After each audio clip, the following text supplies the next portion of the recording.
شامی صاحب آپ اس کو کس طرح دیکھتے ہیں جنرل فیض حمید کے معاملے کو؟ دیکھیے جنرل فیض حمید کا جو معاملہ ہے، جیسا کہ آپ نے خود بھی ایک خبر بریک کی تھی، تو لگ تو رہا تھا ان کے خلاف کارروائی ہوگی، اور سپریم کورٹ نے یہ ہدایت بھی کی تھی اور ان کا معاملہ جو ہے وزارت دفاع کو بھیج دیا تھا۔ لیکن جو اس میں بڑی دلچسپ بات ہے وہ یہ ہے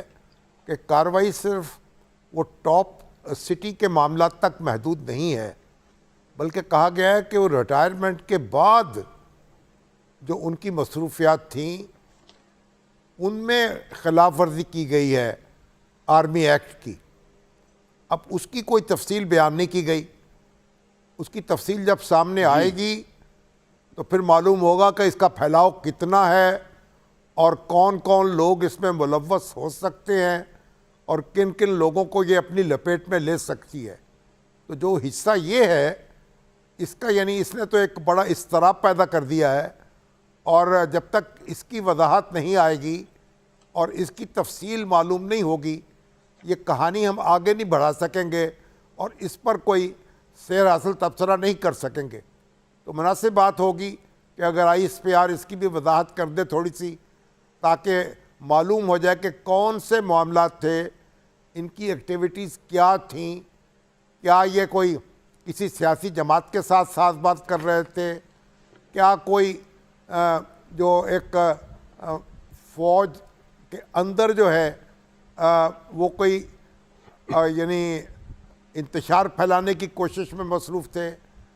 یا کوئی نظام جو ہے اس کو درم برم کر رہے تھے۔ یعنی جو کچھ کر رہے تھے اس کے بارے میں بہت کچھ کہا جا سکتا ہے، بڑی قیاس آرائی کی جا سکتی ہے، دور دور سے کوڑیاں لائی جا سکتی ہیں اور بڑے بڑے لوگ جو ہیں اس میں ملوث ہو سکتے ہیں۔ لیکن اس سے گریز کرتے ہوئے مطالبہ یہی ہونا چاہیے کہ پہلے ISPR اس کی وضاحت کر دے، تو پھر ہمیں اس گرفتاری کے جو اثرات ہیں اور نتائج ہیں ان کو سمجھنے میں بہت مدد مل سکتی ہے۔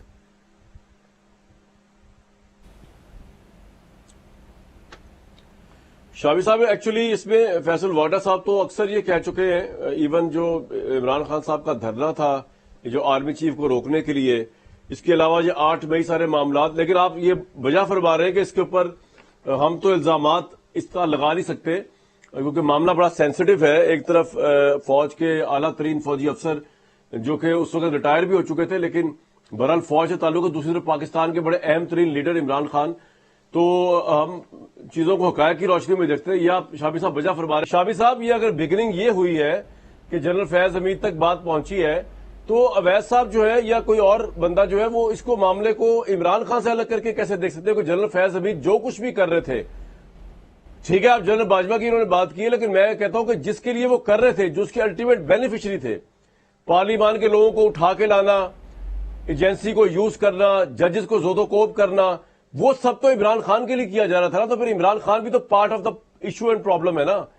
کہ خالی جنرل فیض حمید بھی تنقید کرتے رہے یا جنرل باجوہ پہ ہم لوگ۔ شامی صاحب دیکھیے جو پریس ریلیز ہے،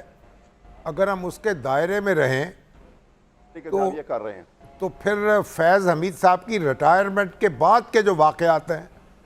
ان پہ توجہ مرکوز کرنی ہوگی۔ اس سے پہلے کے واقعات جو ہیں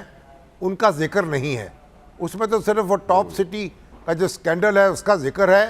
اور اس کے بعد کہا گیا ہے کہ وہ ریٹائرمنٹ کے بعد ان کی جو مصروفیات تھیں وہ ایسی تھیں کہ جو آرمی ایکٹ کی خلاف ورزی کر رہی تھی۔ تو پھر اگر اس کا مطلب یہ ہے کہ وہ کوئی سیاست میں حصہ لے رہے تھے، وہ کوئی فوج میں بدلی پیدا کر رہے تھے، یا کسی سیاستدان کے ساتھ مل کر کوئی منصوبہ بنا رہے تھے، تو یہ ساری تفصیل تو جب سامنے آئے گی تبھی ہم اس پہ تبصرہ کر سکیں گے۔ تو فی الحال تو ہمارا یہی مطالبہ ہونا چاہیے کہ ISPR یہ تفصیل بھی بیان کرے،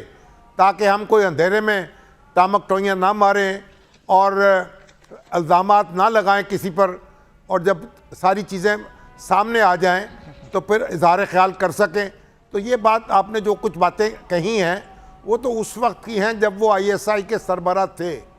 اب ان میں سے کون سی بات کو اٹھایا جائے گا، کون سی بات جو ہے وہ توجہ کا مرکز بنے گی اور کون سی بات ہے جس پہ خلاف ورزی ہوگی، اور پھر اس کی لپیٹ میں کون کون آئے گا، وہ تو پھر بہت لمبا معاملہ ہو جائے گا، اور آپ دیکھیں کہ بہت سے ادارے اس کی لپیٹ میں آ جائیں گے۔ ہمارے جج حضرات جو ہیں ان سے بھی پوچھا جا سکے گا، اور ہماری سیاسی جماعتیں جو ہیں وہ بھی اس کی لپیٹ میں آ جائیں گی۔ تو یہ تو ایک بڑا میرا خیال ہے کہ بہت دور تک جا سکتا ہے معاملہ، لیکن فی الحال جو بات ہے وہ ان کی ریٹائرمنٹ کے بعد کے معاملات کی ہے، تو وہ اگر سامنے آ جائے تو میرا خیال ہے ہمیں کسی نتیجے پہ پہنچنے میں آسانی ہوگی۔